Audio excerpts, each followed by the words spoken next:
will hear an address by Her Excellency Karen Keller-Sutter, President of the Fifth Confederation. I request protocol to escort Her Excellency and invite her to address the Assembly.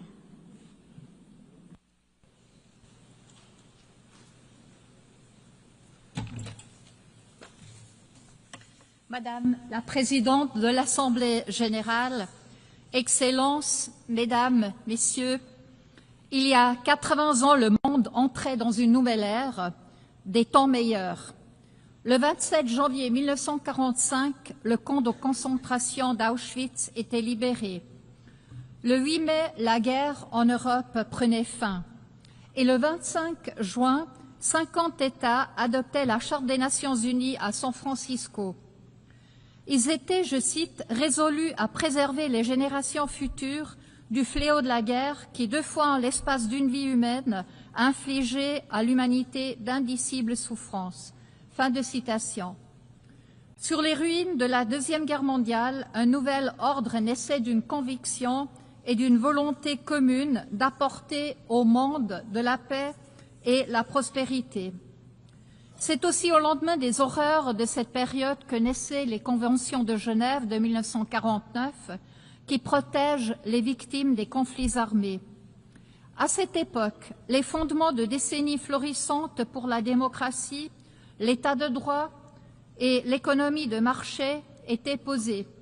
Des fondements qui, malgré les limites et les revers, ont servi aussi la coopération internationale, le libre-échange, la paix et le droit international. Sans faire de parallèle historique, force est de constater, nous célébrons cette année le 80e anniversaire des Nations Unies, alors que nous vivons une nouvelle époque de bouleversements politiques et économiques extrêmement violents. Une époque où trop de guerres font un nouveau rage et où les populations subissent des souffrances intolérables. Une époque où une paix juste et durable semble toujours hors de portée au Proche-Orient et en Ukraine, où les tendances autocratiques se renforcent en Europe aussi. Une époque où le libre-échange est mis à l'épreuve et où, en fin de compte, le droit international, y compris la Charte des Nations Unies, risque de devenir lettre morte. Ce sont des bouleversements qui ne viennent pas de nulle part. Ils sont le résultat d'évolutions qui remontent parfois loin et que l'on a rétrospectivement trop longtemps pris trop peu au sérieux. Il faut être honnête, ce sont des évolutions pour lesquelles il n'y a pas de réponse facile, ni au niveau international, ni au niveau national, et il ne suffit pas non plus de rappeler ici, pour la énième fois et seulement par des discours, les mérites d'une certaine forme d'État, de l'État de droit, du droit international, du libre-échange et du multilatéralisme. Non, si nous voulons relever les défis auxquels nous sommes confrontés, nous devons redoubler nos efforts. Car que valent tous les acquis de la civilisation s'ils ne contribuent pas concrètement à la liberté, à la sécurité et à la prospérité, si leurs avantages ne deviennent pas tangibles pour les populations dans leur vie de tous les jours? Il y a 2 erreurs que nous ne devons pas faire. Premièrement, pointer du doigt uniquement les autres États. Deuxièmement, laisser les organisations internationales seules avec le travail et faire comme si elles étaient distinctes de nous. Mesdames, Messieurs, nous devrions commencer là où nous pouvons dès maintenant garantir la liberté et contribuer à la sécurité et à la prospérité. Et c'est en général chez nous, dans notre propre pays. Entendons-nous bien, il ne s'agit pas de faire l'éloge de l'égoïsme national, ni de condamner le multilatéralisme, bien au contraire. La Suisse est convaincue que le multilatéralisme, que les organisations internationales, que les Nations Unies sont essentielles à la coexistence pacifique des peuples, à la prospérité économique mondiale, à la résolution de défis tels que la migration, le changement climatique, la transition numérique et, je le dis aussi en tant que ministre des Finances, à la stabilité financière mondiale. L'année dernière, nous avons adopté ensemble le Pacte pour l'avenir, un engagement fort en faveur du multilatéralisme dans l'agenda 2030 pour le développement durable constitue donc l'un des piliers. Nous devons mettre en œuvre ces feuilles de route sans délai. La Suisse est aussi convaincue que la Genève internationale peut apporter une contribution unique à la réalisation de ces objectifs. Genève, en tant que premier centre opérationnel onusien, dispose d'une forte expertise dans de nombreux domaines cruciaux pour notre avenir, liés notamment à l'humanité et à l'innovation. Il s'agit d'un écosystème sans égal pour réfléchir, discuter et agir ensemble. Mais toute organisation internationale forte a besoin de membres forts. Et quand je dis fort, je ne parle pas de force par la taille ou par la puissance militaire. Je parle d'États qui sont en mesure de permettre à leurs citoyens de s'épanouir et je dirais aussi de s'exprimer librement en toute sécurité. Une sécurité non seulement militaire mais aussi juridique, économique et sociale. La sécurité et la liberté sont les conditions préalables essentielles au développement économique et donc à la prospérité.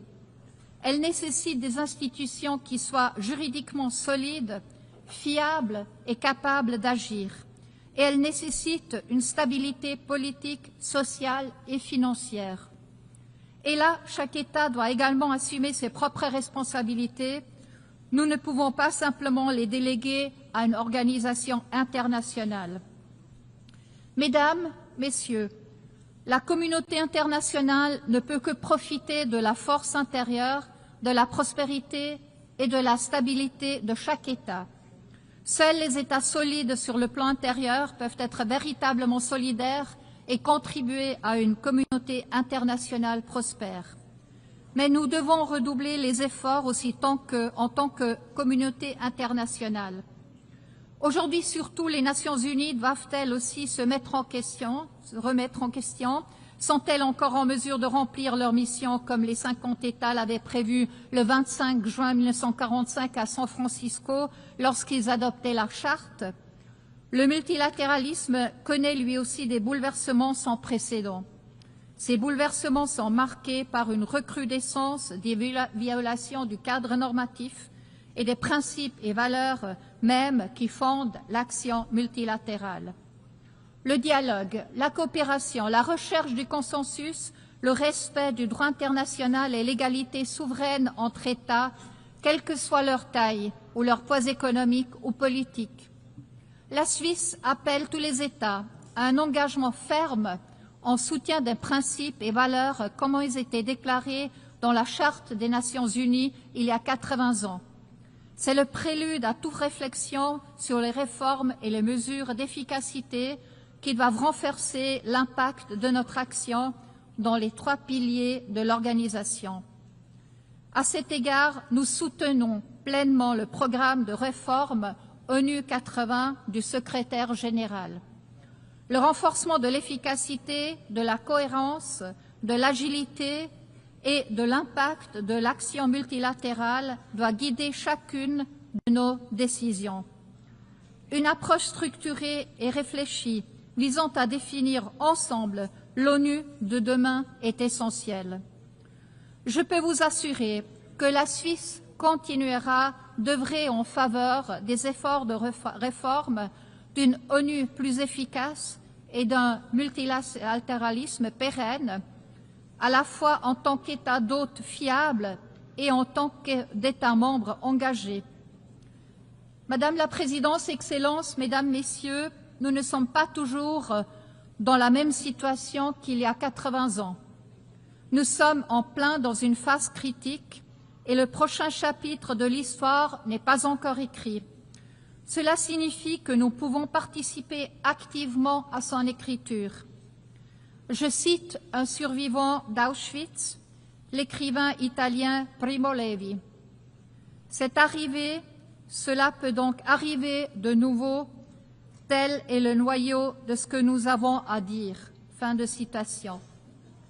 Mais cela ne doit pas se reproduire. Et en fait, cela ne doit pas se reproduire. C'est pourquoi les Nations Unies ont été créées il y a 80 ans. C'est pour ça aussi que nous sommes là aujourd'hui. C'est à nous de faire en sorte que ce tournant de l'histoire, dont on parle si souvent aujourd'hui, comme aussi il y a 80 ans, ouvre une nouvelle ère pour de temps meilleurs. Gardons-nous de l'arrogance et de la facilité et mettons-nous au travail, chez nous, dans notre pays et ensemble aux Nations Unies. Je vous remercie.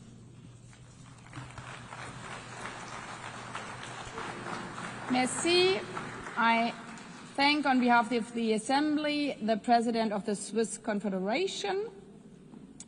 The Assembly will hear now an address by His Excellency Edgars Rinkēvičs, President of the Republic of Latvia. I request protocol to escort His Excellency and invite him to address the Assembly.